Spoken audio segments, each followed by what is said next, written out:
जय श्री श्याम सभी श्याम प्रेमियों को। चलिए जानते हैं उत्पन्ना एकादशी की कथा के बारे में। ये तिथि सब तिथियों से उत्तम कैसे हुई ये बताइए। भगवान कहने लगे, हे युधिष्ठिर, सतयुग में मूर नामक का दैत्य उत्पन्न हुआ। वह बड़ा बलवान और भयानक था। उस प्रचंड दैत्य ने इंद्र, आदित्य, वसु, वायु, अग्नि आदि सभी देवताओं को पराजित करके भगा दिया।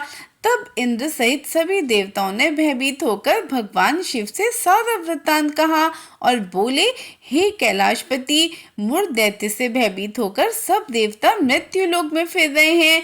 तब भगवान शिव ने कहा, हे देवताओं, तीनों लोकों के स्वामी, भक्तों के दुखों का नाश करने वाले भगवान विष्णु की शरण में जाओ।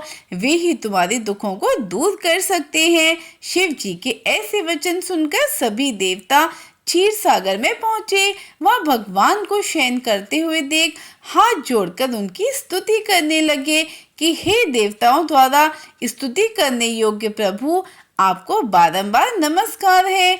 देवताओं की रक्षा करने वाले मधुसूदन, आपको नमस्कार है। आप हमारी रक्षा करें। दैत्यों से भयभीत होकर हम सब आपकी शरण में आए हैं। आप इस संसार के कर्ता, माता पिता, उत्पत्ति और पालन करता और संहार करने वाले हैं। पाताल भी आप ही हैं, आकाश भी आप ही हैं। सबके पितामह ब्रह्मा, सूर्य, चंद्र, अग्नि, सामग्री, होम, आहुति, मंत्र, तंत्र, जप, यजमान, यज्ञ, कर्म, कर्ता, भोक्ता भी आप ही हैं। आप सर्व व्यापक हैं। आपके सिवा तीनों लोकों में चर अचर कुछ भी नहीं है। हे भगवान, दैत्यों ने हमको जीतकर स्वर्ग से भ्रष्ट कर दिया है। हम सब देवता इधर उधर भाग फिर रहे हैं। आप उन दैत्यों से हम सबकी रक्षा करें। इंद्र के ऐसे वचन सुनकर भगवान विष्णु कहने लगे कि हे इंद्र, ऐसा मायावी दैत्य कौन है जिसने सब देवताओं को जीत लिया है? उसका नाम क्या है? उसमें कितना बल है? वो कहाँ से आया है? सब मुझसे कहो। भगवान के ऐसे वचन सुनकर इंद्र बोले, भगवान, प्राचीन समय में एक नाड़ी जंग नामक राक्षस था। उसके महापराक्रमी और लोक विख्यात मूर नाम का एक पुत्र हुआ। उसकी चंद्रावती नाम की नगरी है। उसी ने सब देवताओं को स्वर्ग से निकालकर वहां अपना अधिकार जमा लिया है। उसने इंद्र, अग्नि, वरुण, यम, वायु, ईश, चंद्रमा, नैत्रत आदि सबके स्थान पर अधिकार कर लिया है। सूर्य बनकर स्वयं ही प्रकाश करता है, स्वयं ही मेघ बन बैठा है और सबसे अजय है।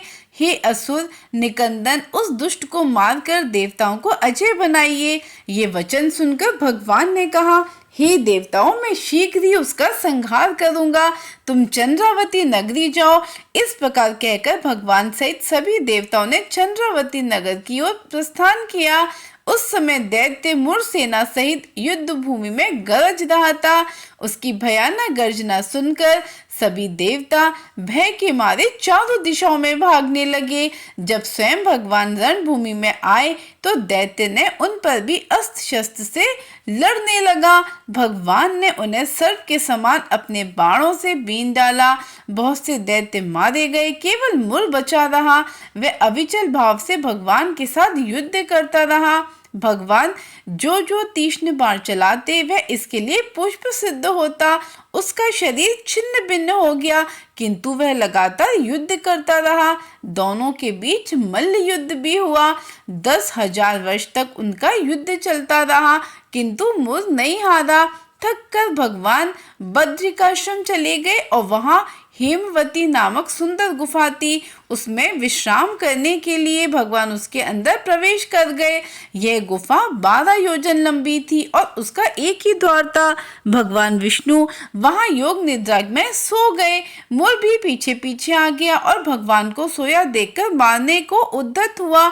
तभी भगवान जी के शरीर से उज्ज्वल कांतिमय रूप वाली देवी प्रकट हुई। देवी ने राक्षस मूर को ललकारा, युद्ध किया और उसे तत्काल मौत के घाट उतार दिया। श्री हरि जब योग निद्रा की गोद से उठे तो सब बातों को जानकर उन्होंने देवी से कहा कि आपका जन्म एकादशी के दिन हुआ है, अतः आप उत्पन्ना एकादशी के नाम से पूजित होंगी। आपके भक्त वही होंगे जो मेरे भक्त हैं। भगवान की ऐसी ही रोचक बातों को जानने के लिए इस चैनल पे बने रहिए। जय श्री गणेश, जय श्री श्याम, जय श्री राधे।